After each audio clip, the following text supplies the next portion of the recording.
time is now.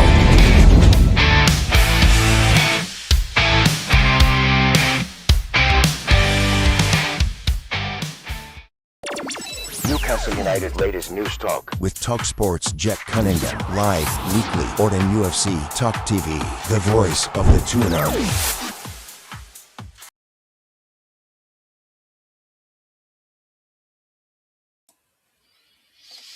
Hello. Brilliant to see you all here. Thank you very much for joining in once again. This is the Jack Cunningham Show on NUFC Talk with me, Jack Cunningham. And thank you to everyone who's already joined. Loads of comments already. Geordie Dan, afternoon. Choppy, hello. Steve, hello. Ian, hello.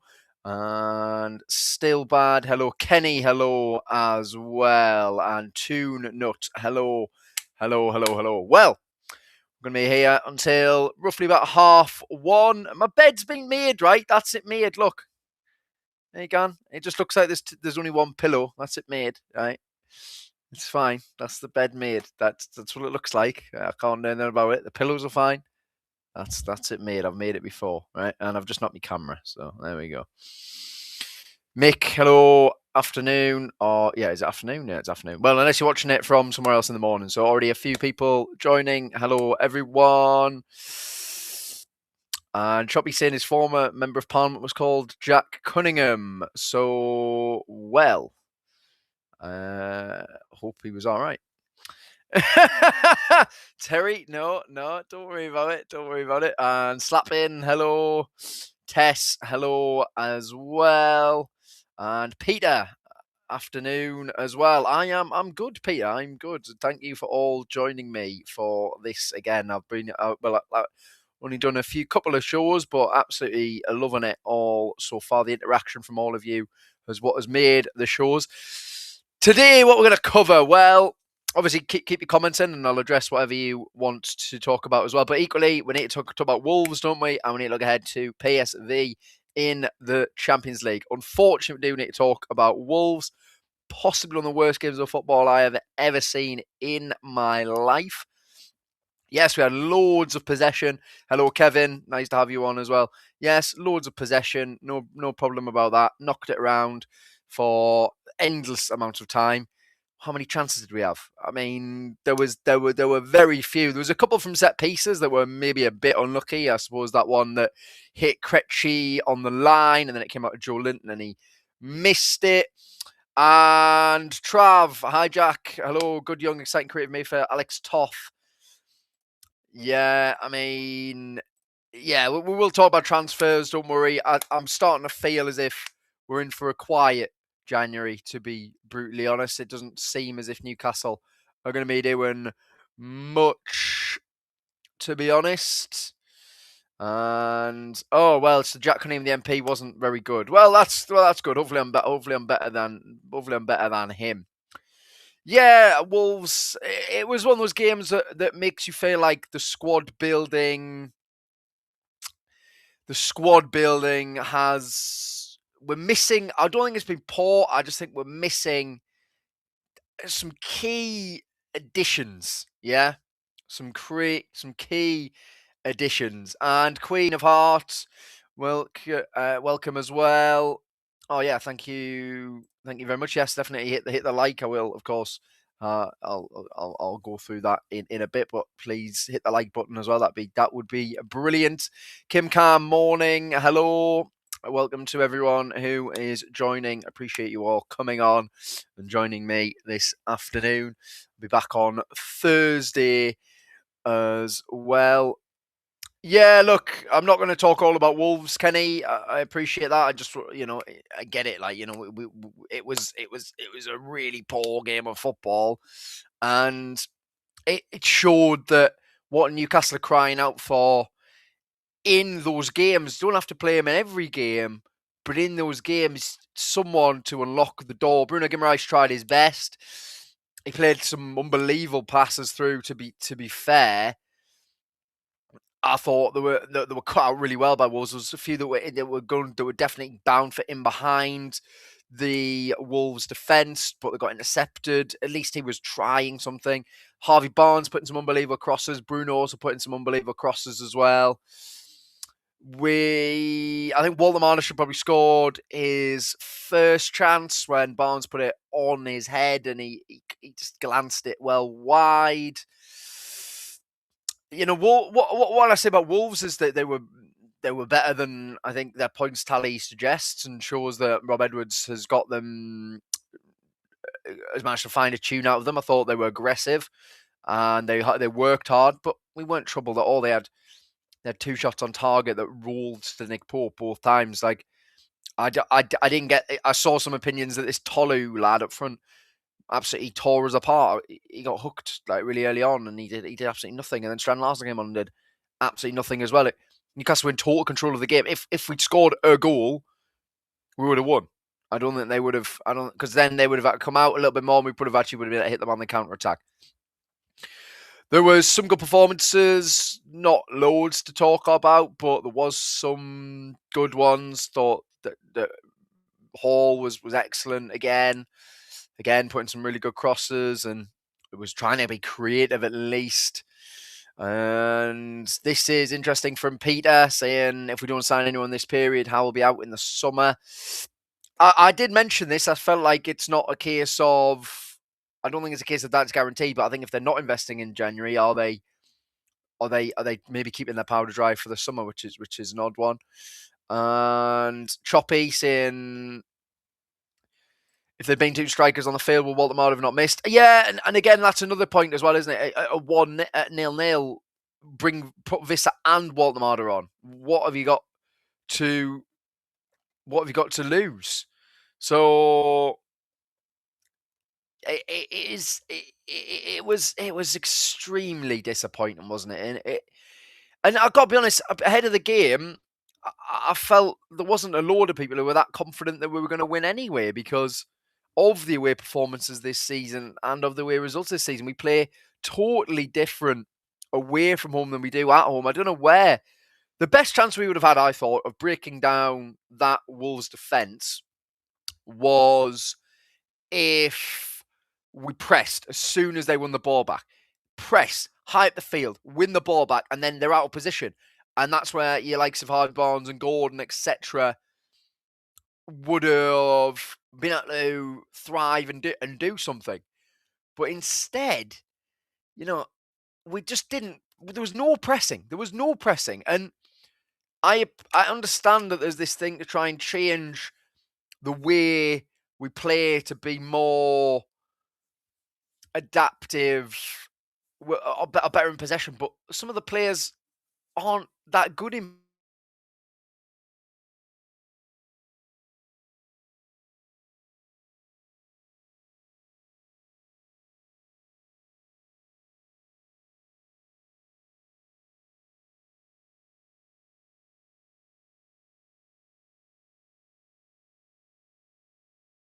Okay, so apologies about that. We just lost me a little bit. So I've got a few comments here, which I will go through. So Trav, we need to go to a 4-2-3-1 formation going forward. Play Bruno at the 10 and Waldemar at Visser at the 9. Waldemar also thrived in this formation for Stuttgart last season. Eddie needs to. That is interesting. And this is a good one from Celine. Welcome as well, by the way. Do I think Golden and Tonali have had their heads turned? I will address that as well. And if Newcastle don't get Champions League, Eddie will definitely be gone. I don't know. Yeah, the stream. Apologies. I think we're back now. There was just a brief moment, but it looks like we are back. So all good. Don't worry about it. Yeah. So the 4-2-3-1 formation is something that I think Newcastle should look at. I think the problem with Waldemar that we're having is that we're not playing to his strengths at all. We are not playing to his strengths at all. And I feel as if that is a concern for me. I need more from Newcastle, getting the ball into him. What is the point of having this striker who we've spent a load of money on and we're not playing the ball into his feet and then get runners off him? That's exactly what he needs, and that is what we'll see him thrive at. I've seen him do it once properly. We scored a great goal against Benfica where he dropped in, he dragged the Benfica centre-back with him, it got played into him, he played it back to Bruno. Murphy ran into the space that the centre-back had left. Murphy bombs on the right. Bruno slips him in behind. He whips it across. And Gordon attacks the back post and scores. So we've done it once. Or we've scored a goal from it once. That's just not good enough. It's not good enough. You know, it is not good enough. And got a few comments here, so I will go through them. Yeah, Wolves game, surrender their style of play. Because surrender their style of play, surely Newcastle should be able to play their game without giving up leads or sacrificing their structure of play. Yeah, I totally agree. There's from Safir Ode there saying, I read a rumour coming from various outlets. You know, say looking at Porto was Francisco Farioli to take over from Eddie Howe. Do you think the last signs this month shows validity to this rumour? It's interesting. Farioli is a player we have been linked with. No, Newcastle have been suggested to look at by a few, I guess you call them Twitter tacticos, wouldn't you? So they're saying that Farioli would be a great shout. I don't know a whole lot about him. I know that his football would be a little bit better, potentially in terms of in possession anyway. I don't want to spend a load of time on who I think should replace Eddie Howe, because at the moment he is Newcastle's manager. If you go through our last 11 games, we've only lost 2 in the league. And although that game against Wolves was extremely disappointing, I still wouldn't be surprised if we beat PSV and Aston Villa. I just wouldn't, because they're games that might suit us a little bit more. It's teams who sit in that we can't break down, and that's where the addition of not signing...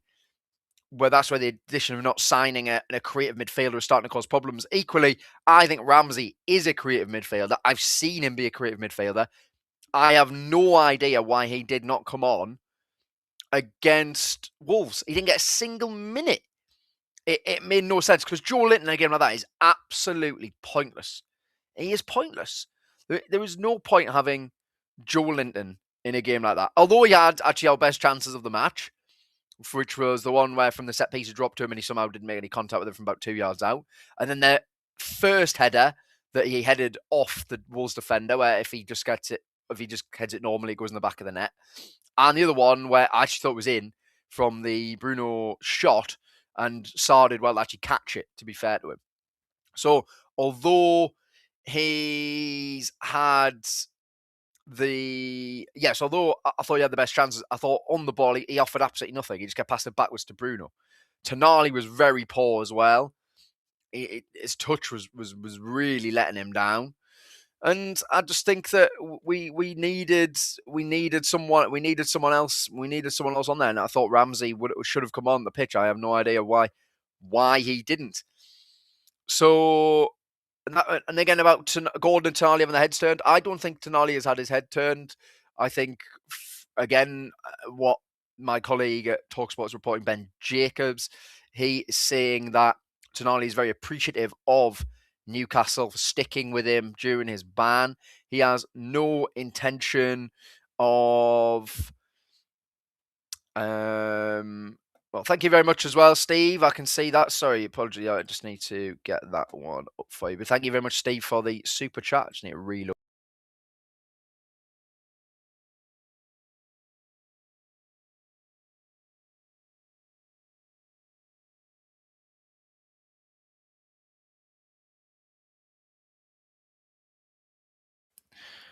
Great. Thank you, Steve. Really appreciate that. I'll just get that one on screen.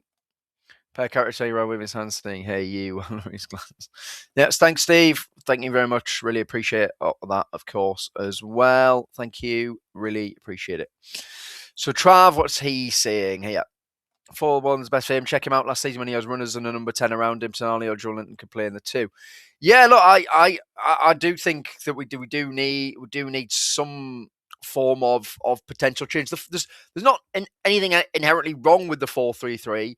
But it's when the 4-3-3 and the midfielders don't move around.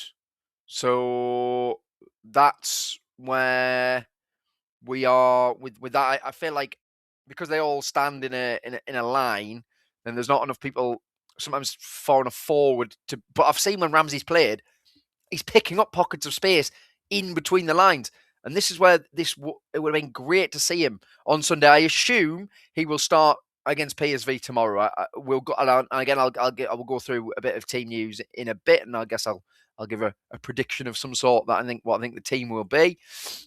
But equally, I was so confused at that. I don't know why Jacob Ramsey didn't come on in the game. It didn't make a lot of sense to me. I thought Alanga was actually decent when he came on. He made some great runs off the ball. And he made some great runs off the ball. We just didn't play him in on any of them. So it was frustrating. I mean, Gordon, another extremely poor performance. Over a year now since he scored his last Premier League goal from open play. And that was in a home game against Wolves, which we won 3-0. And I was actually at that game in the Gallagher end when I was living back in the northeast. And I've got to be honest, when he scored that, I don't think I was imagining at any point I was going to be sat there saying a year later he's still not scored a goal from open play in the Premier League. It makes no sense, which is why I'm saying if we can get the Waldemar thing to work, I think he will score goals again from open play, because Waldemar drops in deep, he brings the defender with him, and the player attacks the space behind, and then Gordon attacks the back post, and we'll score. We will score goals doing that. We will 100% score goals doing that. So that is where, and Jordi Yam, welcome, by the way. Thank you coming on again. 4-3-3 is fine. It's fluid. Our problem is we're not fluid in the final third. You need movement, occupy the defensive line to open up the opposition. Exactly, and that's why I'm saying I don't know why Joe Linton stayed on for the whole game. What was there any need to have Joe Linton on for the full match? I just don't think there was. I just don't think there was. I really don't. I didn't see the need for him to be on for that entire game. I got starting him. Equally, I said I wouldn't have started him in the preview to Wolves, but I got starting him. I just don't think there was any need for him to stay on for the full game. And then, as I said there, Alanga was much better. He looked decent, and I hope he starts on Wednesdays. He's not going to get any better if we don't start him. And I don't know if anyone's seen it, but I've been getting battered on Facebook and YouTube for saying on the latest Inside the Toon that at the moment, and I did make it clear that at the moment, Alanga is looking like potentially one of our worst ever signings. And what I meant by that is the fact that we spent £55 million on him. Newcastle are in a PSR position where they can't afford mistakes. And right wing has been a position they've been crying out for years. Before that, the last right winger they signed was Miguel Almiron in 2019. So that was my point. And equally, 27 games now, no goals, 1 assist. So that was my point over that. Equally, what I did say is Lewis Hall, Anthony Gordon took time to show form. I appreciate I've gone about Gordon's form a lot, and I've said it's dropped off. But a lot of players speak about it as well, how Howe is so detailed, so tactical with what he wants, demands from his team, that it's going to take time. And that was my point. But equally, I got absolutely battered. I've been called all sorts all week. It has been genuinely very funny, actually, to be fair, some of the things I've been called. But it's because I do want to make it clear that I think at the moment he's got potential to be one of our worst ever signings. I'm not saying that he is the worst ever signing, and I'm not saying that it's guaranteed he's going to be. I'm just saying that when you factor in the fact of the PSR position, how important right wing is, and his actual performances so far, it's hard not to be concerned about it. So that's just me clearing up the Alanga thing. And no, you know what, Kim Cam, you know what? This is a fair point. The price tag is not their fault, and it isn't their fault. It is not his fault that we paid that much for him. It's a huge overpay, realistically. But ultimately, Newcastle have spent their money on him, and now it is up to him to show what he can do. But equally, I don't understand why he's not getting the chance. I would have started him on Sunday because Barnes on the right is not the Barnes on the left. you've got two ineffective wingers playing. I've said this numerous times, and it just seems to be persistent with. So I want a Langer needs to start, and you need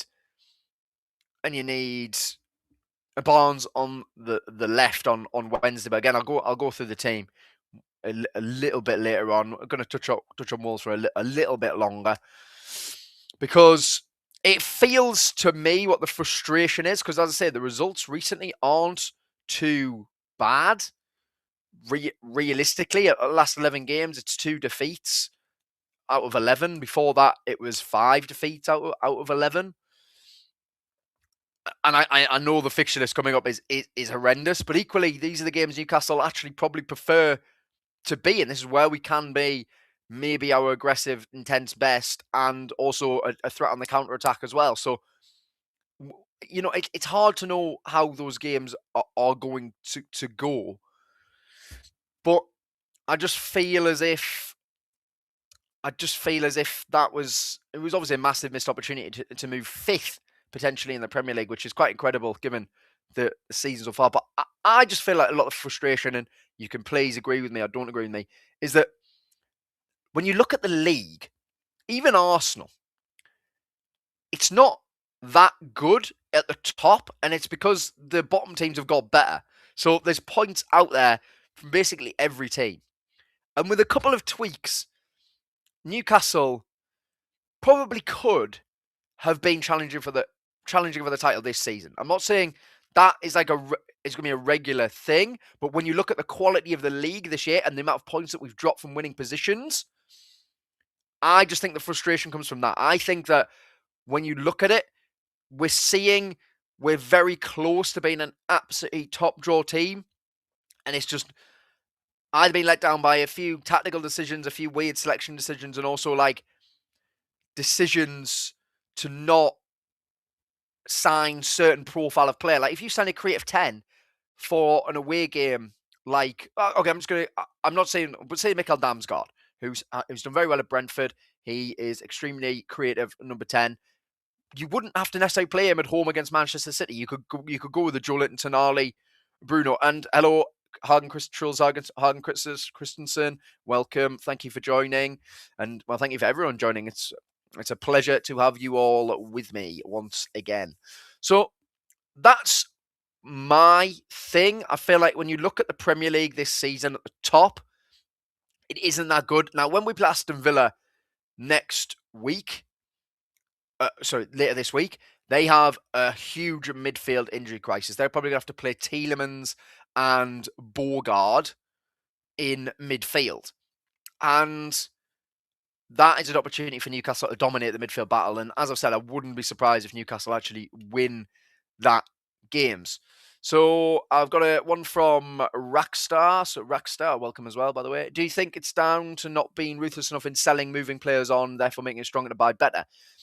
I do think this is an interesting thing because I think Eddie Howe has loyalty to his players.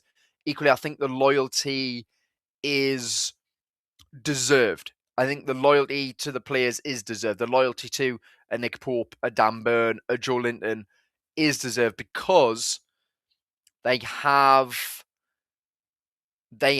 delivered for Newcastle for a long, long time. So that's where I am with that. I think Edbird, hello. Thank you for joining. Great to have you on. And this is a really interesting Jordi Yam Yam. Thank you very much. Opta was 5th in the table for successful final third passing, which is up there with all the top teams. Just same as though we're not gambling with the players in the box. So this is really interesting, Jordi Yam Yam, because I don't know if anyone's seen the pass map from the first half against Wolves. Newcastle became the first Premier League team this season to complete 94% of their passes in a half of football and not have a shot on target. And the pass map essentially is all of the pitch. And there's one glaring lack of passes, and it's in the box. There was barely any passes in the box. And that's where we want Waldemar to be. You play it into his feet in there. He lays it off to someone, either out wide or up front, and someone has a shot. So that's good. That's good. I think that's interesting. We got one from NUFC Truth. Fact, sorry, replaced Ethan with 2 strikers who couldn't lace his boots. I'm sorry, Salmon was the right call and unproven striker for. Okay, I think the way I see it is that if Newcastle from Walter Marder and Visser get 22 Premier League goals, which I believe what Isak got last season, then they've replaced Isak's goals because Callum Wilson didn't score a single goal last season. So if Walter Marder has 7, Visser has 1 at the moment, we still have a lot of games left. If by the end of the season they've got 22 goals combined between them, then I think that will actually be Visser and Walter Marder. Sorry, Visser and Walter Marder replacing Isak. That's just my opinion, but that's just how I see it. We've got this one here from Ricky. Kamara injured. Yeah, that is massive. What a player, by the way. And McGinn, I would assume is injured as well. I mean, limped off. Didn't look like a great injury. So that's what I'm saying. That they're not as good without those players. It's as simple as that. And I do believe that even our record against Villa is so good at home as well. So I think that's great. And we've got one from Mighty Magpie. Welcome, by the way. Thank you for joining. Where do I stand on the stale coaching staff philosophy? They often look baffled on the touchline. Or the staff yes men, or do they challenge Big Ed? I think they definitely challenge Eddie. I think what I'll say with Eddie Howe's coaching staff is they're people he has worked with for years and years and years. He trusts them implicitly. I don't think they would just be yes men, because I don't see what's the point of that. Ultimately, Howe is a winner. He wants to win things. He wants Newcastle to be a good Premier League team. He wants Newcastle to be challenging for stuff. Just at the moment, he's getting a few things wrong. Now, Celine, this is really interesting on Gordon. What do I think Gordon's issue is? In my opinion, it looks like he tries when he wants to. Make sure he isn't injured. Keeps playing in my mind. But, well, no, not at all, Celine. This is a very fair point, because I've made this point about Gordon as well. I want to take everyone back to after Benfica, which is probably one of Gordon's best performances this season. In an interview afterwards, he said, I really get up for these big Champions League nights. This is what it's about. He said it himself. They're the games he gets up for. They're the games he really thrives in and wants to do well in. Now, I don't believe he goes into other games thinking, well, I'm not going to try. But equally, I think this is a question mark over Gordon's the way he approaches certain games, and I don't understand consistently playing him all the time when he's just not playing well. He's not playing well. You can't just keep justifying having him in the team. I thought I'll be absolutely fair to him. I thought he was decent against Manchester City. I thought he was involved in some big opportunities for us. I thought he was good against Bournemouth as well, although of course should have scored when Barnes put it into him. He is an extremely reliable penalty taker, which is massively important. So that is important. But I think you made a fair point, Celine. So we've got some more questions. So General Greatness, welcome to the show, by the way. Great show, thank you very much. Someone I know with close ties to the club has said Porto's manager Ferroli has been discussed behind the scenes regarding a managerial change. Have you heard anything? I am not going to be someone who just pretends all of this stuff, right? I will say that I have not heard anything about that. No one who I work with has heard anything about that either. I've seen Farioli suggested by Premier League Panel on X on Twitter. Very, very good Premier League tactician, Tactico. He has suggested Farioli. Now, most things he says are usually spot on. So if he thinks Farioli, then maybe. I'm still not in the camp of Eddie Howe out, though. I'm not at all. I think I would just like to see some learning and an adaptation. And if we can see that, then that would be lovely. But if you've heard something, if you know someone close to the club, thank you very much for the information. And you know what? I will keep an eye on it, especially Will, now that you've mentioned that. So yeah, and about Kim Campson, about Gordon, yeah, he said it himself. He did indeed. And okay, so this is a fair point about Walter Marder. He's not played a lot of senior football. Before he joined Newcastle, he only had one real half of a season actually for Stuttgart, but he wouldn't be starting for Germany and he wouldn't have so many people rating him so highly if there wasn't something there. I don't think he ever will be a 30-goal season striker. I don't. That's not a problem. That is not a problem. If he's directly involved, goals and assists in 40 goals a season, 30 goals a season, that is fantastic. That's absolutely fantastic. That's perfect for what we need. And a lot of strikers, a lot of thing with football, I think it's because Isak was just an out-and-out striker. He got the odd assist, but he was an out-and-out striker. He was there to score goals, and our entire game plan was there to give him chances. Waldemar, it isn't. He wants to be involved in the play, and we just need runners off him. If we can get runners off him, I'm telling you right now, we will see the best of Waldemar. And Earbird saying Gordon shouldn't be anywhere near the starting 11. Look, I think it's one of those. Do you know what I mean? I think it's a fair point. I think it's a fair point. So yeah, that's a fair point. If Waldemar doesn't score the goals, then who will? Well, that's where you have Bruno has scored a lot of goals this season, but that's why you got midfield runners in. That's where I would like to see a Jacob Ramsey start over Joe Linton, for example, because if you play the ball, the way I see it is, this maybe I might break it down a little bit simplistically here, but this is the way I see it. Waldemar drops in deep, he drags some defenders with him, he plays it back into Bruno. Ramsey makes a run beyond Waldemar. Murphy makes a run beyond, or Langer makes a run beyond Waldemar. The ball goes out to either through the middle for Ramsey or goes out wide to Elanga.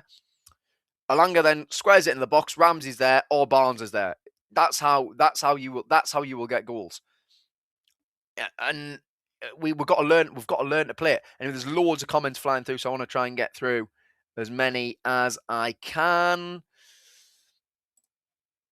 Yeah, no, look, so we have 16 games left. We need 12 wins to get top 4 or 5 because we need 66 points on the mark. So Newcastle are on what? So yeah, we probably do. We probably do. Equally, I don't know if that's going to be what's even going to be required to get top 4, top 5 this season because the league just seems so inconsistent at the top. And Germany, they have Kai Havertz. He's been injured. It's a fair point. It's a fair point. I'm happy to announce that. Dan Burns back in training. Okay, fair enough. I actually know that, but fair play. I mean, I'm not surprised about that. Yeah, the away games we have left is a fair point as well. And right, I think I've caught up with the comments for now. So yeah, I mean, half an hour into the show, really good number of you all tuning in as well, which is really appreciated. But of course, make sure you subscribe to the channel. Smash that like button. Really helps support the stream. Get involved in the live chat, which you are. I want to hear your thoughts, and you are giving me them, and I really appreciate that as well. So don't forget to become a member by joining NTTV Plus. Some members were refunded due to recent price changes, so if that applies to you, please consider rejoining. NTTV Plus now includes all member perks and exclusive content in one place. So that's where I am with that. And EA Toon, thank you. Well, thank you very much for some breaking news. Asula and Burn back in training. Well, I think we've really missed Asula, actually. I think we've missed that unpredictability. I think that from what I saw of Asula at the start of the season was a very, very different Will Asula to the one we saw last year. He refined his game. He was still raw and chaotic, but we want that.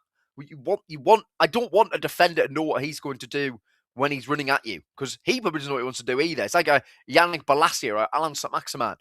These are players that excite me, and I think we've missed Asula. I think we've missed that carnage. So that's great. He's back, and Byrne is a massive player for Newcastle as long as he's not a left back because I feel sorry for him at left back, and it also ruins our game. So please just don't play him at left back. That's really good news about that. Geordie Dan saying could be the missing attacking link. I think that he could be because I do think you've got a player who we are throwing on there and just saying, go on, just go out there, cause absolute havoc and see what happens because if we go back to the Fulham game, we do not win that game without Will Asula making that burst and run down the right, cutting inside his left foot, good shot, comes out to Bruno, and Bruno fires it home. So this is where we are with Asula, I think. I think the away games coming up against the massive teams, we forget about anything at Etihad. At Anfield, we've probably never had a better opportunity, to be brutally honest, than going now to Anfield and winning, because Liverpool are on the worst unbeaten run. I mean, they keep drawing. Yeah, they're unbeaten in like 12, but it's like keep drawing every game, lads. It's not great, is it? So, going to have a very good chance of going to Anfield there. Villa away, well, I mean, that's hard. But look, Everton just won there. Everton better than Newcastle? No. We smashed them 4-1. So you can win. Maybe these games will suit us a little bit more, rather than teams who are going to just sit in and make us break them down. Maybe these games against these other sides are going to actually suit us a bit more, because we can get back to being our aggressive selves, and we can use our pace on the counter attack and our direct passing rather than maybe. No, look, I know we couldn't beat Wolves, but what I'm saying about this is that Liverpool are not going to sit back for the whole game, are they? They're not going to. One, the Anfield crowd wouldn't allow it. They're not going to just literally pass the ball around. No, let us pass the ball around and make mistakes. They will come out, and it might suit Newcastle a bit more. I'm not saying it will, but I'm saying that we've not had a better chance than going to Anfield in years and winning, because this is not a good Liverpool team. It's just not. So that's my point on that one, I guess. So, and yeah, Liverpool couldn't beat Burnley. Exactly. If you look at Liverpool's results, they haven't beat any of the promoted sides at home.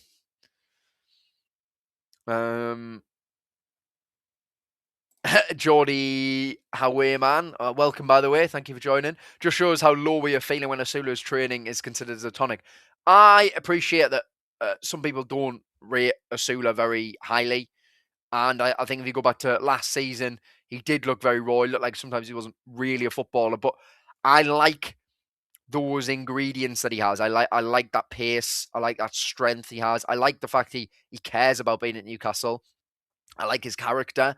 And I've seen refinement in his game at the start of the season. I thought if you go back to the Union Saint-Gilloise game, his assist for Harvey Barnes is brilliant. It's a really good roll. He sees the ball coming to him. He sees the pace on it. He rolls his man, and then it looks like he's going to make the wrong decision. He just pokes it through the outside of his foot. It's a beautiful pass to Barnes, and Barnes scores. So we have missed Asula in many ways, in my opinion. Now, this is interesting. Visit Fenerbahce on loan. I haven't seen this anywhere, but that would be a massive surprise, considering he has been desperate to join Newcastle. With Vissa, look, it's a real shame. It's a real shame, but ultimately, for £55 million, you need him to hit the ground running, and he hasn't. It's as simple as that. It's because of injury. His injury has caused him some big problems, and it's all I can hope for is in the second half of the season he gets back to that levels of sharpness that we saw at Brentford, and that's where I'm seeing with this. So Trav saying Asula is not good and needs to be moved on. We had an offer of 30 million last summer. Definitely should have cashed in, but he is raw and has something. How long is it going to take for him to get better? All I'd say is, Trav, like, there's a reason that Eintracht Frankfurt want him, and there's a reason that Aston Villa want him as well. So again, my colleague at talkSPORT, Alex Cook, is reporting that Aston Villa are interested in Asula. Unai Emery does not sign players who he doesn't think he can work with and improve. So there's something there with Asula, and I think we'll regret selling him. I do. I think that we should stick with him. I really do. And I appreciate that people don't want to, but I think we should stick with him. Celine, great show, Jack. Thank you very much, Celine. Would I give some of the youngsters a chance to prove themselves? That was too risky right now. It's hard. I don't really know. I feel like our academy only produces the odd good player every now and then. Look, we've produced Elliot Anderson, who I don't know if anyone saw him against Arsenal on Saturday, but he was absolutely incredible. I mean, so good in possession, didn't lose it, but he played it forwards a lot of the time. Off the ball, he dominated Martin Odegaard. He dominated Declan Rice. He was brilliant. And then we've got Miley, who's been fantastic as well, who again was dropped for some reason on Sunday as well for Trippier, who is finished as a regular Premier League starter. Trippier is not gonna do it for us anymore. I thought he was really poor on Sunday. Trippier actually just kept giving the ball away. Like, I get you haven't got the pace anymore. Keep possession of the ball. Yeah, we did. I think we did overpay for Vissa, but unfortunately, Newcastle had no choice. They had no choice, and Brentford knew that. They had no choice because Wilson had gone.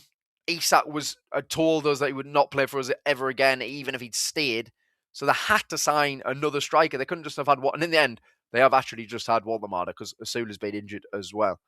So Steve saying about Asula, no, maybe not. But Aston Villa being interested in him, I think is a sign that we've got a player on our hands here. I just wouldn't be selling him as of yet. I think we might agree. I think we. And again, look, everyone, look, Steve. I think Asula, and this is what I love about football. This is what I love about football, right? We all can watch a player and we can think entirely different things. Because I'm saying that I've been watching Jacob Ramsey and I like what I'm seeing. I'm just thinking that we're not playing him enough or we're not getting him in the right positions. But I like what I'm seeing from him. Other people are saying he's been rubbish, and that's fine. And this is absolutely fine. I want you to give your opinion here on Asula. I like him, and I get why other people think he's not good enough. It's absolutely fine. Please keep giving in. Please keep sending in your thoughts. I want to talk about them. Yeah, look, another reason. Yeah, look, I would keep Trippier as a coach. Maybe I think we shouldn't be giving him a new contract. Definitely not. Definitely not. That's what I'm saying. Definitely not.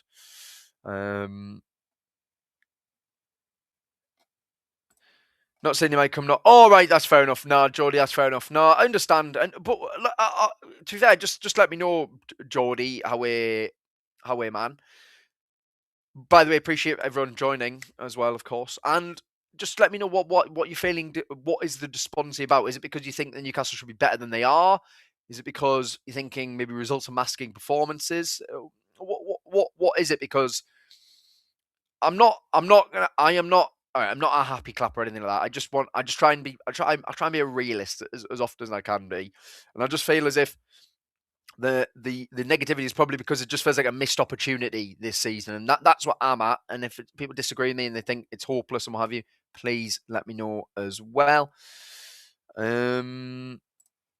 Yeah, Ricky, maybe I don't know. I really don't know because I'm just looking at the other teams and I just don't see them.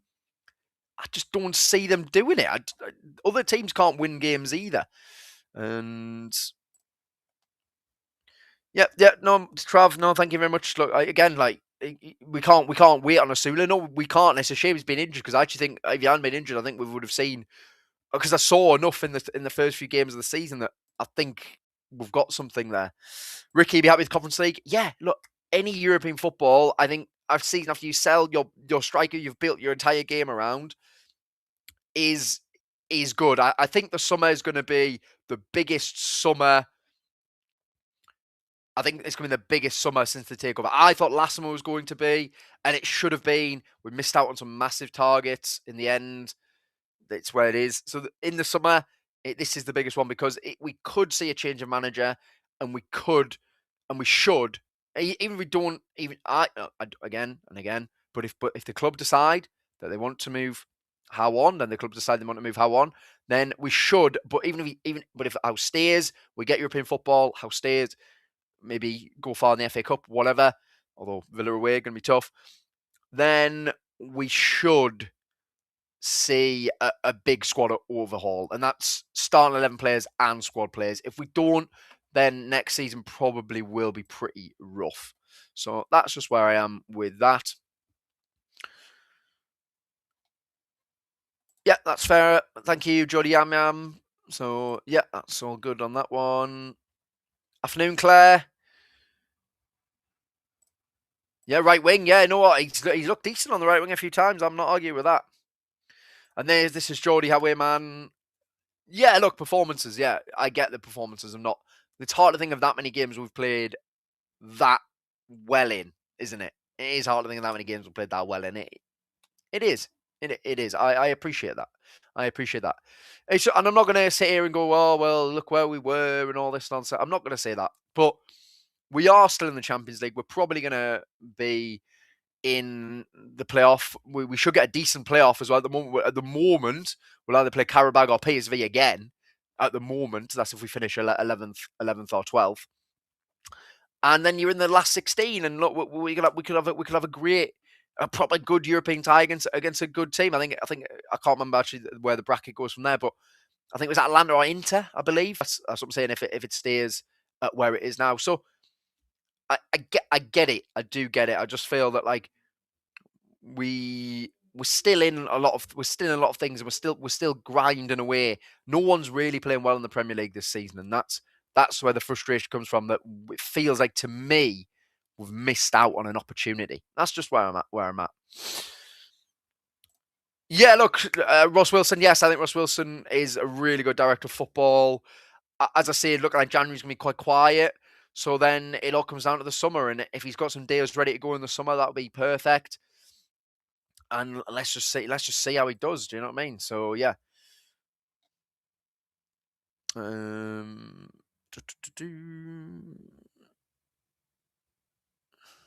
Yeah, it probably should be, and I'm not saying it. I'm not saying it isn't. I'm not saying it is an excuse. I'm just saying that the league is strange this season. We're not taking advantage of it. They're not. No one's taking advantage of it. But again, just want to point out, last 11 games, only lost 2. Yes, one of them was the derby, which of course was horrendous. And I think that was a point where, for a lot of fans, it changed their view on Eddie Howe. And I get that because it's such a big game. It's such an important game. And we didn't turn up. So I totally understand that. And then Manchester United, that was really poor as well. And then Wolves was poor as well. But equally, out of 11 games, last 11 games, 2 defeats in the league isn't too bad. And yeah, we've got a few people talking about. So, Celine, this year is 2036. How many trophies have we won in that time? I say possibly another cup or 2, but no one in the league. 2030 project, definitely a huge ask. Yes, I think the 2030 project was purely said and put out there to make sure that, and rightfully so, that we all still believe and we all are locked in. So that's just where I am with 2030. I don't think there's any chance by 2030 Newcastle are one of the best clubs in the world. It would be incredible if we were, but yeah, that's where we are with that one. So great point, though. Thank you very much. Yeah, Ricky. Yeah, and that's what I'm saying. Like, I was saying this is how it stands at the moment. I had a look at the bracket yesterday. I was doing a piece of the website for talkSPORT. I had a look at the bracket, and basically it was that. So it was essentially that at the moment, if we finish where we are at the moment, we got PSV Karabag. Hopefully, you win that, and then you got Inter Milan or Atlanta, which I mean, amazing. You know, another trip to San Siro. San Siro's getting knocked down, so last chance to visit it maybe. That's what it's about. But of course, the team still to do. If we do go out, then I think that'll be extremely disappointing, wouldn't it? So yeah. No, Peter, I would hope fans don't expect us to win every game, but at least try. I think, but I don't see the team not trying. I see a team maybe not knowing quite what to do against a deep block defense, and that's not trying.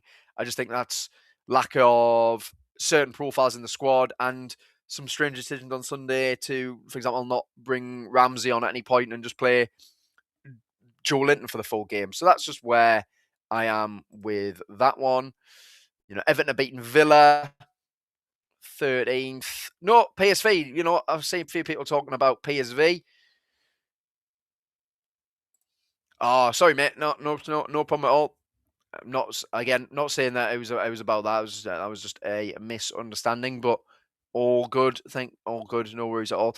So we're 50 minutes in. It's absolutely flown by. Thank you for all of your brilliant interaction. Just want to remind you while you're here, if any of you are on X or Twitter, that's my handle there, at JackCun96. I think a few people followed me last week. I followed them all back. If I didn't, please let me know. I will follow you back, but I'm pretty sure I did.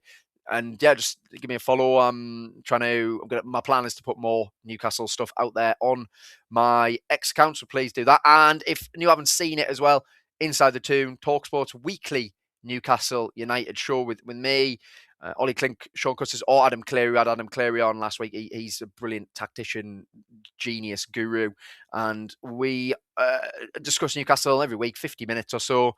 And I try and just be a realist, again, with my takes and what have you. And what I want to make it clear with this show is that it is by Newcastle fans, for Newcastle fans. I appreciate that talkSPORT sometimes has a reputation of baiting Newcastle fans. We're really not trying to do that with the content. It's more a case of we want you all to enjoy it and understand that we're trying to keep. I'm just trying to get it out there for talkSPORT. Doesn't cover. We haven't covered Newcastle as well as we should have done. So this is a dedicated show for Newcastle, all about that. So yeah, please as well give it a watch. And Still Bad saying, Clinky is a great host. Ollie is a very close friend of mine. He is a brilliant host. And thank you for watching, Still Bad. Really, really appreciate it. And as I said, it's going to be weekly from now on as well. It used to be every 2 weeks, but it's going to be weekly from now until the end of the season. So yeah, please give that a watch. Now, I'm saying something to talk about PSV, so let's talk about PSV. And as you say, look, let's have a look at how they are doing. So if I go to the Eredivisie table, and of course they smashed Liverpool, by the way. So PSV are top of the Eredivisie. They have 52 points. They have won 17 games. They've drawn 1 and they've lost 1. Yeah, I mean, it's pretty good, isn't it? They are 16 points clear at the top of the table. I mean, that is the league over and done with already. In the Champions League, it's not been as good for them. But let's have a look how they are doing in that. So Champions League table, here we go. So I had a look at where they were. As I said, they're pretty low down. They're 21st. They've got 2 wins, 2 draws, 2 defeats. They've actually scored 15 goals, which puts them as one of the top goal scorers in the competition. That's more goals than we've scored. It's more goals than Manchester City have scored. It's more goals than Real Madrid have scored. It's more goals than Liverpool have scored. The only ones who they haven't scored more than are Arsenal, Bayern Munich, and PSG. They've scored the same amount that Atletico Madrid and Dortmund have scored more. They've scored more than Barcelona even. They've conceded, this is where their difference is, they conceded 11. And Newcastle, meanwhile, have conceded 6, which is one of the best defences in the Champions League. So, yeah, it's not going to be easy, this, at all. And Peter Bosz is the manager, and he is an extremely experienced Dutch coach. I mean, 62 is Bosz. They've got a pretty young team. But they do have experience in there. They've got Van Bommel's son. They have Ivan Perisic. That is a throwback. Ricardo Pepi.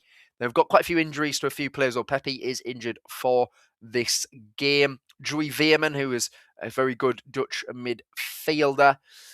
Now, I mean, if we have a look at, let's have a look at the fixtures by competition, and then we will go from there.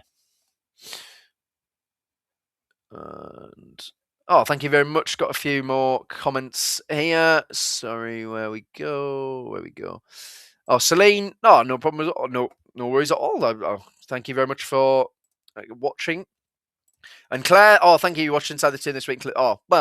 Claire, really appreciate it. Thank you very much. Really, really. Again, it's great. Thank you. Keep it going, please. As I said, it's going to be weekly from now on. So just keep an eye on that on the talkSPORT Newcastle YouTube channel. Notice the subscribers on that's gone up as well. So if you could like and subscribe, if you could subscribe to the channel, that'd be brilliant. We're getting about 280 in the last sort of week or so. So really, really good. Darren, afternoon. And we've got some more comments. Still a moving in the transfer market. No, unfortunately not. Hi, Darren. You're good. And thank you very much, Jordy Yam Yam. Yeah, it's Sean Custis is the other journalist who's on with us. And yeah, PSV must-win game. It is a must-win game. If Newcastle are going to get a favourable draw in the Champions League. This is a much-win game. Now, in terms of how they're looking in the Champions League, so their first game, they actually lost 3-1 to Union, which is extremely strange, considering Newcastle beat them 4-0. They then drew 1-1 with Bayer Leverkusen away, so same result as that we got. They then beat Napoli. I mean, this result is mental. They beat Napoli 6-2. 6-2! Napoli! What? I didn't know. That must have missed me by, because I did not even know that. 6-2. I'm worried now. Napoli. Serie A champions, Napoli. Antonio Conte's Napoli. 6-2. Wow. Honestly, that is unbelievable. Yeah, like, that's incredible. And they beat Liverpool 4-1. We know that one at Anfield. That one was pretty mad as well. 1-1 draw with Olympiacos. Away from home, they have 1 win, 1 draw. They were unbeaten away from home, actually. They lost 3-2 Atletico at home in their last game. And they have Bayern Munich last up. They got a pretty tough draw. But yeah, this is not going to be an easy game, you know. And we need St James's Park to be rocking. We need St James's Park. Well, Kim Cam, if we do not concede, we'll win. Well, it gives us a better chance of winning, certainly, than if we do concede. So that's fair enough. Give you that one. And that's an interesting one. And still bad going back to be fair, still bad. He mentioned that he did mention Adam. It is Sean Custis he's thinking of there, but all good. So that's wow. Yeah, okay. Yeah, look, I still would expect Newcastle to win. I would still expect Newcastle to win this game, definitely, but not going to be easy. Not going to be easy at all. It's good to have. Excuse me. It's good to have Dan Burn and. It's good to have Dan Burn and Asula back. I think that's actually quite important for the bench. Hopefully they can make the bench. Yeah. Yeah, Jordy. Yeah. I mean, it was Sean Custis. Yeah, it was. Yeah. So, yeah, they're a decent side. They're a decent side. Their league form is incredible. They have won 1, 2, 3, 4, 5, 6, 7, 8, 9, 10, 11, 12, 13 games in a row. That is incredible. That is incredible. Wow. They've won 13 games in a row in the Eredivisie. That's a very strong record, that, isn't it? 13 games in a row. Just lost out 3-2 to Atletico Madrid at home and score a lot of goals. So we're going to have to be on it defensively here, really. We are going to have to be on it defensively. It is a huge match. It really is. And I remember saying going into the run of games that we've got coming up that I'll be honest. I think I've slept on PSV just that little bit. I didn't actually realize they were doing that good in the league. Obviously, I knew the champions. They beat Liverpool 4-1, and they've had a lot of tough games. Really, they probably lost their easiest game, which was Union Saint-Gilloise at home. They lost 3-1, which is absolutely baffling when you look at how easily Newcastle won that match. So it's interesting, that, isn't it? That's intriguing. And I guess it comes on to now, what would the team be? So I'll give you what my team will be. Please put your suggestions in for what you think the team should be as well. So although Burn is back again, I would not be starting him at all. So I would go still bad dad, no problem at all. Thank you for keeping the show on. Hope you enjoy the rest of it. Thank you for tuning in, and again, thank you for watching Inside the Toon, as I really appreciate it. So, okay, my team. I've got Nick Pope in goal, Miley at right back. I'm going to go for Chow, Botman, Hall. There's actually no choice at the moment with the back four. They have to play. I think Ramsey needs to start. So I'd go for, and Tonali was so bad. I'd go for Bruno, Ramsey, and Joe Linton. I'd put Joe Linton on the left, Ramsey on the right. Yeah, we'll go for that in the midfield three. Although I'd like to see him as a 10, actually. I want to see Ramsey as a 10. So I'll put him in the midfield three, but I'm actually going to stick him as the 10. So I want Ramsey to be in the pockets, finding space. So that's what I'm going for there. Alanga, Barnes, Visser. That'd be my team, I think, for PSV. Because Visser's not going to actually get any better if he's not playing games. Alanga's not going to get any better if he's not playing games. And Barnes is our only attacking player who's playing well at the moment. So he has to start. He has to play and get him on the left. I cannot be having Gordon starting. I don't think he deserves to start. So I think Barnes, Alanga, Visser, Ramsey in the 10, Bruno and Joe Linton in the holding roles. That's going to be my team. Miley at right back. And I think that is a really balanced team. That looks really good on paper to me. And I would hope that would be enough to win the game, surely. I mean, feels like that would be. And we've got some suggestions here. So let's have a look at them. Let's have a look what Kim Cam has said. Pope, Hall, Botman, Miley, Chow. So same back four as me. He's gone for Tonali, Bruno, J7, Alanga, Barnes, and Visser. So he wouldn't play Ramsey. That's absolutely fine. I just think, again, you are all absolutely totally free to disagree with me, but I feel like just Tonali just hasn't played well, and I just wouldn't start him. I think a game against Villa will actually be much better in because because I don't expect us to have all of the ball all of the time. So when he gets it, he should actually probably be in positions where he's not got everyone in front of him. So that's why I'd go for that. But that's a fair suggestion. We're basically the same. That's fair. And Jordy Yam has gone for Ramsdale, interestingly. Trips, Chow, Botman, Hall, Bruno, Miley, Tonali, Alanga, Barnes, Visser.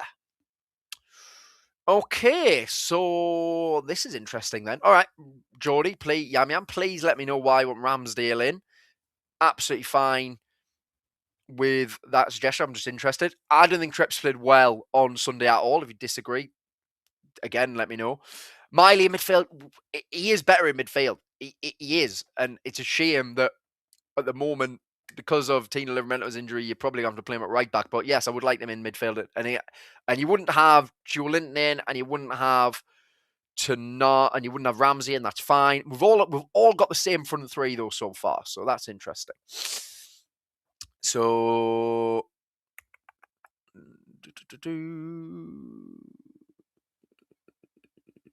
Claire wants Botman to cement himself back in before Burnham's about 100%. Botman is, when he's fit, he is a top defender. Again, I thought it was a risk giving him the new contract, to be honest, simply because I would have waited to the end of the season. He would have still had a year left on his contract. We could have got the new deal signed then, after we've been able to see if he can get back those levels and stay fit. So, what I'm worried about really with Botman is that he gets injured again from between now and the end of the season, and then we're stuck with a guy on a 5-year contract who's never fit, even though he's class. So that's my thing with Botman. Ramsey does a big game chance. Yeah, I think so. Yeah, you know what? This is a fair point. Although I don't feel Gordon deserves it, he normally does turn up at the Champions League games. Yeah, so he'd probably start actually. Probably be Barnes on the bench because I think Alanga will start no matter what. So yeah, I think you know what, you might be right there. Joe Linton and Chow 1 yellow away from suspension. That's fair, but this is a more important game than PSG, isn't it? In my opinion, if you win this, you're guaranteed to finish basically in the top 16, which means you're seeded for the playoffs. Means we've got the home leg at the playoffs second. So that's probably where I'm at with that one. I think these two need to play. And Trav has gone for his team, which is absolutely great. No problem at all, Trav. Thank you very much for yours. So you've gone for Pope, Trippier, Chow, Botman, Hall, Tonali, Milo, Miley, Bruno, Alanga, Barnes, and Vissa. So he wants Bruno playing as like a 10. I'm fine with that, and I like that as well. Tonali and Miley. My only problem with Trippier playing, at right back is I just don't think he was good. I think he was so good. I thought he was so poor on Sunday. Really disappointing performance from him, to be honest. So you might have just squeezed Miley in at right back just simply because that's the position he's going to kind of do better in than Trippier, maybe. Darrenson, we put up. Yeah, he is missing sitters.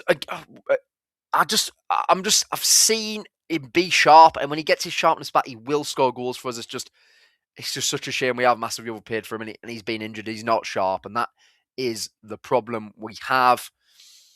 So, Jordi Yamam is Gary. Oh, apologies. I didn't actually realise that. Apologies, Gary. I didn't know that. Sorry. And Ramsey needs minutes, can become a third defender. Yeah, he is better on the ball. He is. There's no question about it. It just, he doesn't save anything. He doesn't save anything. And a goalkeeper, unfortunately, that's another position that someone needs to be addressed. They need a top goalkeeper in. It's as simple as that. But yeah, it's just where it is, isn't it? With that one, in my view. This is the big game. It is the big game for Ramsey. I think we've got to start him, in my opinion. I've seen no one else suggesting to be fair in their 11s, which I think kind of shows everyone's opinion of Ramsey and my opinion of Ramsey that I really like him. So, yeah, fair enough. And, yeah, Elanga does need game time to build confidence, but doesn't affect me when he starts. No, it doesn't, and it's what I was saying about the fact that, like, look, at the moment, he is looking like one of our worst ever signings, but just if he gets the time, and I thought he was good on Sunday. Really, I thought he was decent. I thought I saw flashes. I thought there was some great runs off the ball that we just didn't find him with. So I think we've got to start him today. I think we've got to start him tomorrow. Sorry. Have PSV played any games since their mid-winter break? They did indeed. They played at the weekend. So they won on Saturday against Fortuna Sittard. They won 2-1. So that's what happened there. In terms of the team for PSV, I'd say he put out probably his strongest team. He had Perisic playing, Veman playing, and they've signed Vanna from Bayern Munich. He was playing as well. Maybe the only player who's arguably would start is Dennis Mann. So yeah, they played a pretty strong team on Saturday. So that's interesting as well. Yeah, Barnes is. I love Harvey Barnes. I've loved Harvey Barnes for a long time. I loved Harvey Barnes at Leicester. I love a winger like that who he just drives with the ball. He gets into dangerous positions. He puts good crosses in. He scores goals. He's been our best attacking player this season. He's been excellent. So that's great stuff. Yeah, Darren, that's a fair point. I noticed. I mean, look, the Manchester City miss. I mean, what on earth was that? You know what? I saw it again. Actually, he just squared it at Ramsey. Like, if you're not confident in left foot, just square it at Ramsey's open goal. But whatever. Oh, thank you, guys. Watching talkSPORT's through the day. Good stuff, mate. Thank you very much, guys. Really appreciate it. It's going to be out weekly, so keep an eye on the talkSPORT Newcastle YouTube channel weekly from now until the end of the season, which is great. And yeah, so PSV won 2-1 the other day. Again, and look, Newcastle, no matter what we always say, we are a different team at home to away. I don't know why, but we are. Since Arsenal in the Premier League in the end of September, we've lost once, which was the game last week against Manchester City. We have won or drawn every other game. That's where we are. That is where we are as a football team. That is where we are as a home team. I just want the atmosphere to be good, because apparently, anyone who was there at the match, please let me know, but apparently the atmosphere was pretty poor against City last week. I was listening, but I was working as well, so I can't always have the TV noise on while I'm working. So I couldn't necessarily tell, but I heard that the atmosphere wasn't good. So that's where we are with. That's where we are with that one. I feel as if home we're very different. I just want the atmosphere to be good. I get so annoyed. I went to Nottingham Forest, so again, I live in London now. I tried the ballot. It's absolutely pointless, isn't it? I never win. I've been to one game this season. I went Nottingham Forest at home. I was in the Leazes End. I got told to sit down at one point, and I got told to stop swearing. And I was like, lads, I don't like you're here every week. Like, if I was there every week, I'd be screaming every game. I want my team to win. This is the best Newcastle have been in my time supporting the club properly. Really, I was too young to really remember Bobby Robson and stuff. So I hate this thing about the atmosphere. I think the atmosphere should be top draw every single game. Like, we should be all over.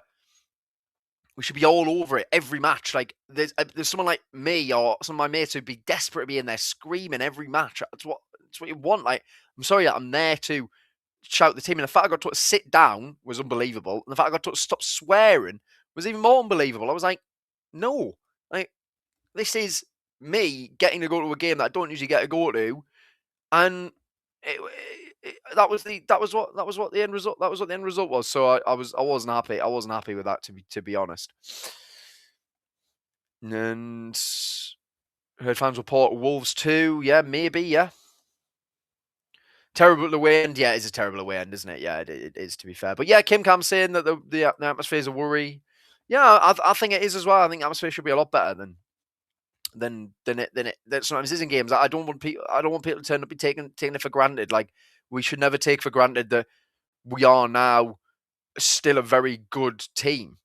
And and again, like the fact, yeah, again, like Jody Dan here saying support going to support, shocking. Yeah, exactly. Like I couldn't believe it. I just couldn't believe it. I couldn't believe that I was getting told to sit down and stop swearing. And I said, well, no, like, I'm there to support the team. I don't get to go very often anymore. So when I'm there, I want to be there and roll the team onto a win. So yeah, that's just why I'm at with that. That's an interesting point. The excitement and good feeling when Amanda was there is gone. I do think there is a point to that. I think that that Amanda was so. Yeah, she was so into the club, and it's not that the rest of these people aren't into the club. It's just a bit different, isn't it? So that's a really good point from Goody Gumdrop there. Darren here saying I managed to get tickets against Spurs. I had 4 empty seats next to me in the Milburn. Yeah, it's just not. Yeah, it's not. Yeah, this is the Gaz. Gaz has got a good point as well. It's been terrible for years. It was always better, believe it or not, when we were poor side and not expecting to win every week. Expectations are too high sometimes. Yeah, I think it is. I think there is an expectation to win. As I said, I was at Wolves the last game. Anthony Gordon scored an open Premier League. Goal from open play in the Premier League. I was there in the home end in the Gallagher, and again, I was.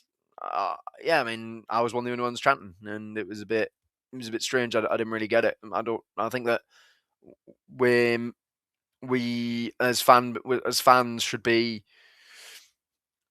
demonstrating just how good we are, I suppose, in games like that. And there you go. So I was at City Premier League game in the atmosphere. Yeah, so maybe it's that sense of, I don't know, maybe it's just that sense of those games that they think they need a boost.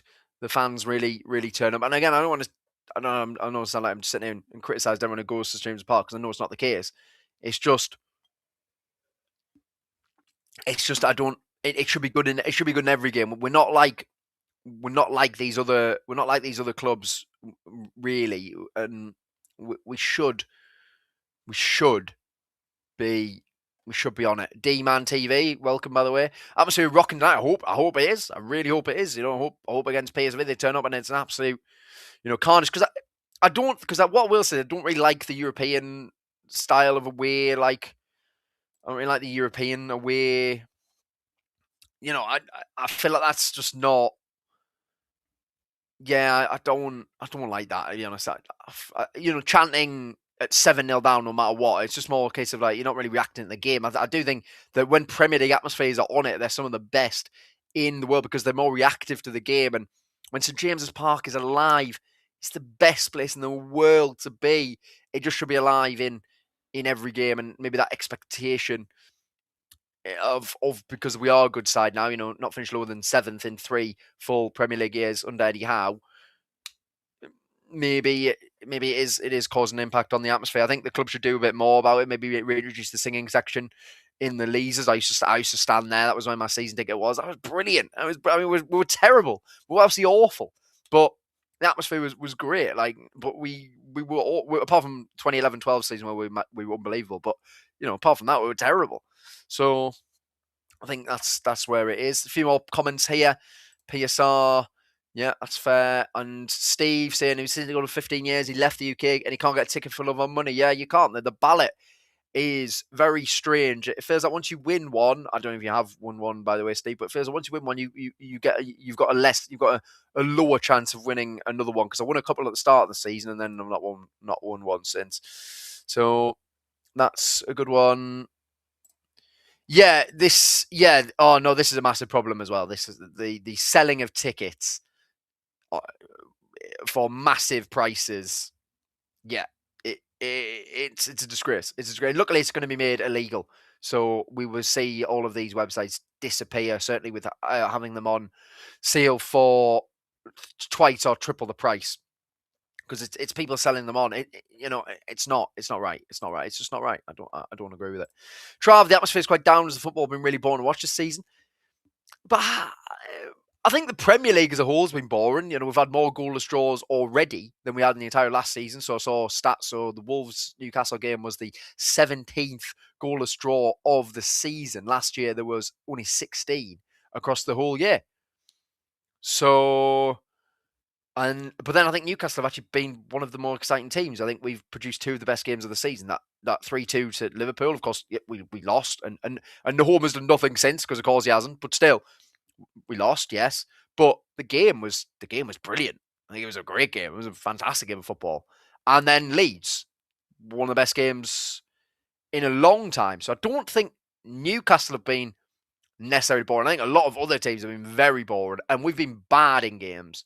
But I don't know. And Steve saying he's had 100% failure in the ballot. I'm sorry, Steve. That's it's not right, is it? So.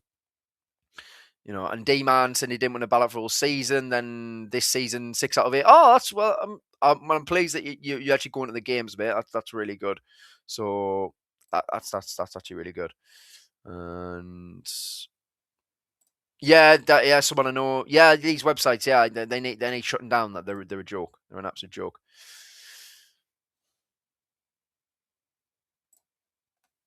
Never get tickets for Newcastle living in London. Oh, you live in London as well. Goody. Come and drop. Do you go to the Dolphin? Please let me know if you do. I haven't been for a little bit. Just January is... It's a frugal month, I'll put it that way. But I'm hopefully going to be in the Dolphin in February for a few games. So, again, if anyone who's living in London or whatever, you see me, I should probably well be. So, some games, but I'll be then. Don't hesitate to come up to me and have a chat. I'm always happy to speak to anyone about Newcastle. So, that's for anyone who lives in London.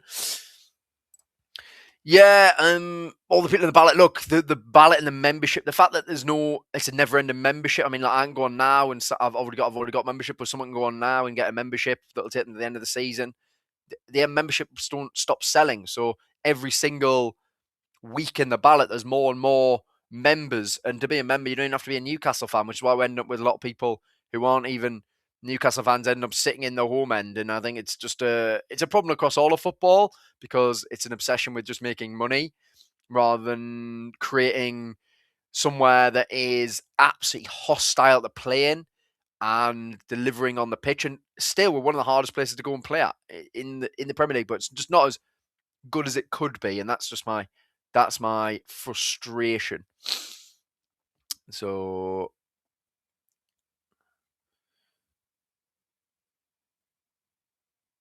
live football tickets, saying this. 30 quid per ticket. They tried to sell cup final tickets last year for 2.5k. When I challenged them, they didn't like it and stopped me buying from them. Yeah, I mean, look, that's the way it is, isn't it? Honestly. Oh, well, that's very nice. Thank you very much. Yeah, I'll be in. I'll be in February at some point. I don't know when, but I will be in February at some point. And as I said, just please come up to me if you say, mate. No problem at all. I'll happily talk to anyone who is a Newcastle fan on top of anything, to be fair. So that is a fair point, because that kit was unbelievable. What an unbelievable kit it was. And then, just passed the ball around endlessly for 90 minutes. Yeah, look, but going into the game, again, we've just gone through PSV, clearly not a team that we need to be underestimating at all. I think that if we do, we'll be in trouble. Peter, please. 10 minutes from the Dolphin, please come down. It is the Newcastle Supporters Club. It's brilliant in there, it really is. And how close it is to King's Cross. What I love about it is just Newcastle fans from all walks of life in there. There's Geordie accents, there's non-Geordie accents, there's people who have got the thickest Cockney accent you've ever heard, but he's been a Geordie his whole life because his dad or whatever. So it's a great mix of people, and it's a great place to be able to watch a Newcastle game with the fans, because as a Newcastle fan in London, it's not, you don't expect it to be so easy, but there's quite a few of us, and so definitely come down. It'd be great to have anyone there. Just need to do this.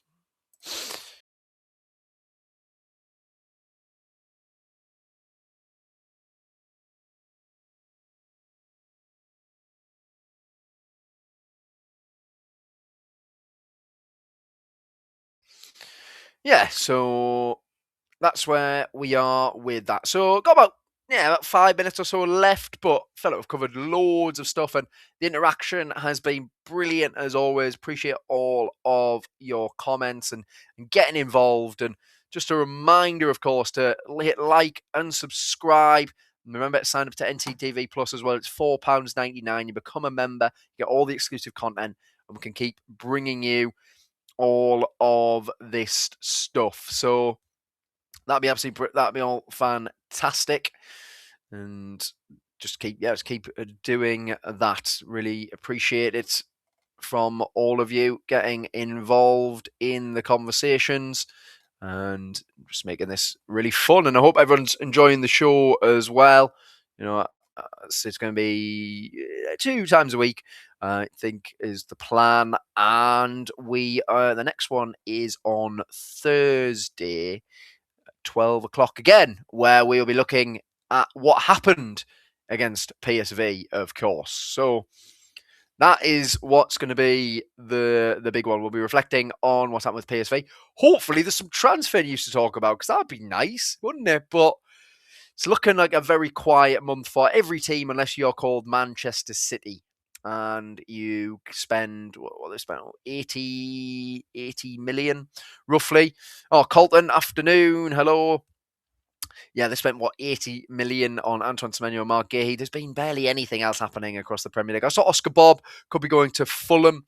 That feels like a deal that would make a lot of sense for Newcastle, because a creative right winger would change a lot of things for us. Someone who can unlock that door from the wing. So that's where I'm at with that. That's where I'm at with that. Really, I think that Oscar Bob would be a good signing. I just don't see it. I'm not sure we'll see. I'm not sure we'll see anything, to be honest. It's feeling like it's going to be a quiet January, and then is that a sign that they're just keeping it ready for the summer, whereby a lot of rumours that we can spend a lot of money, but then if you can spend a lot of money, spend a bit in January and try and make this season, a special one. It could still be a special one. I think that's where the frustration, certainly what my frustration comes from, is why I see the potential there. I see how close we are to being a really good team, and it's just not quite happening. It's just not quite happening.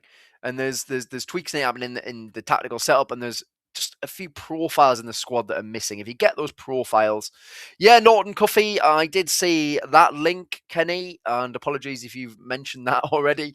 But Norton Cuffy, so highly rated right back, to be fair. Seems there's a lot of teams interested in it. It did actually come from my colleague Ben Jacobs, who did say that.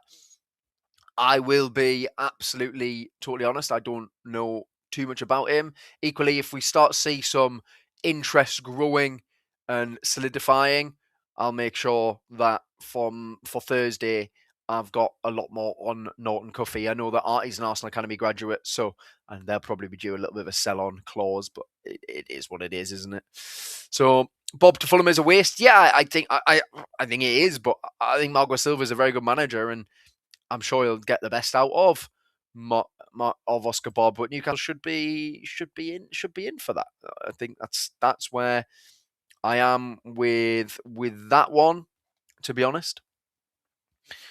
So, well, to be fair, Geordie Howe, man, it's potentially going to be a permanent deal for Oscar Bob, actually. It's not. It did look like a loan, but David Ornstein and Fabrizio Romano are reporting that it's going to be a permanent deal, either 30 or 35 million pounds for that. So, and that's a day Newcastle should be looking at, but I don't think they're going to. So that is where we are. Hello, Laura. Welcome as well. So unfortunately, you've joined just as I'm about to end. I'm probably going to go off in about a couple of minutes or so, but thank you for tuning in right at the end anyway. As I say, back on Thursday, 12 o'clock again, where we will be looking over the PSV game, where hopefully we have a win and we're sat on 13 points. How nice would that be? So that's what would be nice if we could be sat on 13 points and looking like would be then guaranteed basically a top 16 place in the Champions League, which gives us a seeded playoff, and we would be looking at, as I said, either Inter or Atalanta, probably in what would be the last 16 if we made it through the playoff, which would either be against PSV or Karabag. Of course, there's many things that could change with that. It could be anyone in the end, and also we might not win. So, but let's hope we do win, and let's hope that we're talking and it's a lot more positive on Wednesday. That would be really nice. And thank you all for tuning in again. It's flown by. I'm loving doing these shows, and I'm loving being able to interact with you all.